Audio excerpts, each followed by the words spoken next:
glad you could join me again today. Do you know the story of Zacchaeus, a little man in the Bible that climbed up in a sycamore tree to see the Lord? And so he was hanging on this branch, waiting for Jesus to pass by. So why did he have to get onto a branch? If you know the story, it's because he was a tax collector, wasn't he? He was despised by everyone because basically he was a crook. He was pushed out of society because he worked for the occupying Roman government, and he stole from the people by extortion. And add to that he was physically small or short, and you can imagine how people devalued him, despised him, and even disregarded him. But that day, as he clung to that little branch, Jesus noticed him. Jesus allowed Zacchaeus to interrupt his journey. He even asked Zacchaeus for help, giving him status and self-esteem in the face of others. And as he comes to Zacchaeus' house, he brings holiness into his life. He didn't ask him to change anything before he visited. He just accepted and valued Zacchaeus exactly as he was.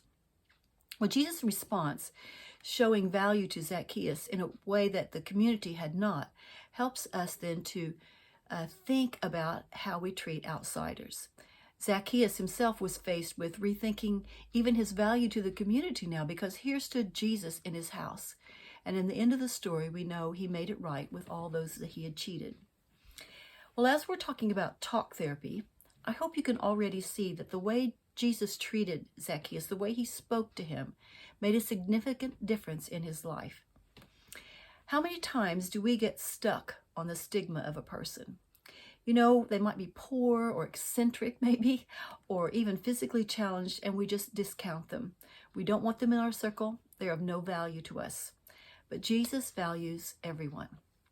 I've studied my Bible long enough to know that we are all have equal access to God. Equal access. He's not willing that any should perish. He's no respecter of persons. We also have equal value. We're all created in his image. Jesus died for every one of us. And we also have equal accountability. We will all stand one day before God. Tall, great, small, it doesn't matter. We have equal accountability in God's eyes. He's not willing that any should perish. And so let's think about today about the others in our society, the ones that we think don't have value. How can we reach out to them? My husband makes it a habit when he sees someone in a wheelchair to speak directly to them. He'll acknowledge the care, and then he will talk to the person in the wheelchair, sometimes making a joke, sometimes asking them if the carer is taking good care of them. And it always surprises them that he notices. But they always go away with a smile and a thankfulness in their heart that someone took time to care about them. And I think that's the first thing that we can do for outsiders, is to notice them. Speak directly to them with kind and caring words. And we see that in Jesus' example with Zacchaeus. He spoke directly to him. He noticed him, and he took time. I think the next thing we can do to change our viewpoint is, instead of seeing them with no value, remember that they are of value to God. He created them. He placed them in their space of time with a purpose. We might not know what that purpose is, but we can be sure that God does. And maybe, just maybe, they've crossed our path because God's purpose involves us as well. He may be teaching us patience or compassion or humility or a host of other qualities if we will but listen and see what God is doing. I've come across several people in my life that have been counted out by others. Maybe they didn't fit the group exactly. Maybe they didn't look good enough or weren't smart enough, or for whatever reason, the community pushed them aside. I want to tell you that in 90% of the cases in my experience, this person had plenty to offer.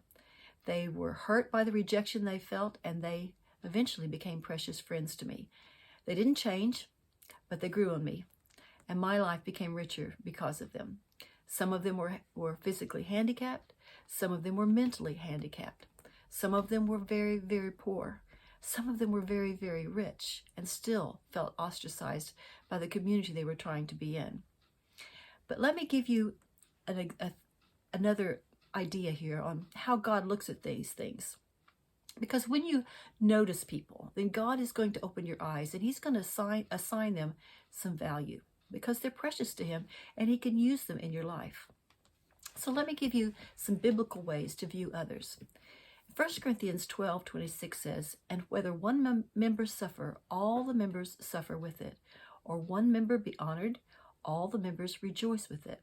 In other words, we are to see the community, the church, the family, the workplace, the society as a whole. And we're all connected, and how we treat each other affects the whole. So if I'm pushing the odd ones out or aside, if I'm ignoring them because they bring shame or embarrassment, then I'm hurting everyone around me, along with the person that's being ostracized. I'm not leaving myself looking very good either.